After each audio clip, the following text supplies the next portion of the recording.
राप्रपाको ज्ञानबहादुर शाही लगायतले भने ल प्रचण्डले टीआरसी सँग कुलमान साट्यो। यो भन्दा झुटो, यो भन्दा बेइमानीपूर्ण र अपराधिक प्रचार केही हुन सक्छ। म निक्लिने बित्तिकै मन्त्री परिषद बैठक बसेर त्यही विषयमा निर्णय गरियो र मलाई के लाग्यो भने यो फेरि एकचोटि निकै ठुलो जालझेल भएको जस्तो महसुस मलाई भयो। छल गरे एक दुई दिन पर्खे पनि हुन्थ्यो। जनमत पनि चाहिँ कुलमानजीको पक्षमा छ। उहाँले गरेको पनि राम्रो काम हो। उहाँलाई पुरस्कृत गर्नुपर्ने मान्छेलाई अपमानित गर्न हुँदैन।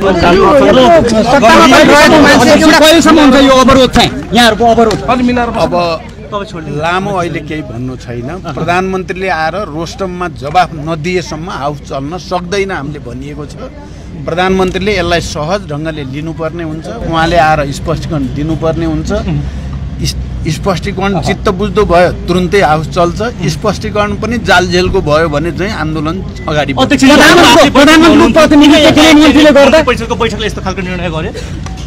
अब यो मैले अहिले भने अब लामो हुन्छ, मलाई समय छैन है। म बडो यो पटक पनि बडो चिन्तित र दुखित पनि छु।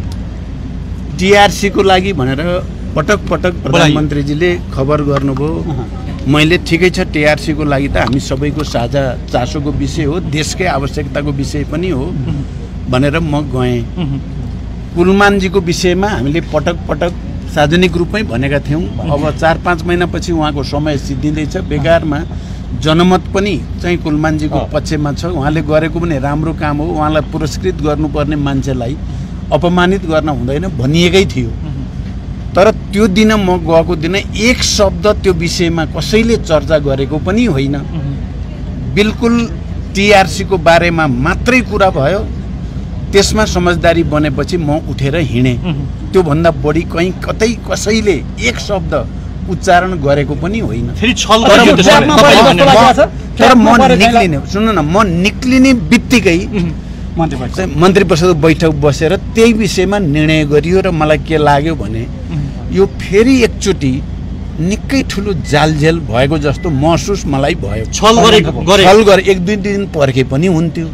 म चाहिँ सिंहदरबार गएर टीआरसी बारे टुङ्गियाको लगत्तै गर्नुपर्ने त केही बाध्यता त थिएन। त्यसले मलाई फेरि स्वर्ग र नर्क सम्झायो। एउटा कुरा, अर्को कुरा त्यही दिन तुरुन्तै राप्रपाको ज्ञानबहादुर शाही लगायतले भने ल प्रचण्डले टीआरसी सँग कुलमान साट्यो। यो भन्दा झुटो, यो भन्दा बेइमानीपूर्ण र अपराधिक प्रचार केही हुन सक्छ।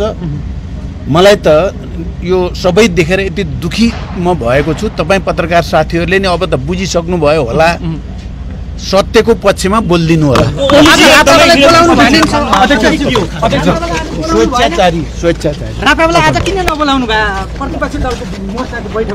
होइन, अब उहाँहरूको एजेन्डा र हाम्रो एजेन्डा फरक भएको हुनाले, तर अहिले उहाँहरू पनि विरोध गर्नु भएको छ। हामी अहिले मिलेकै छ, हामी कुरा गरेकै छौँ। Thank you.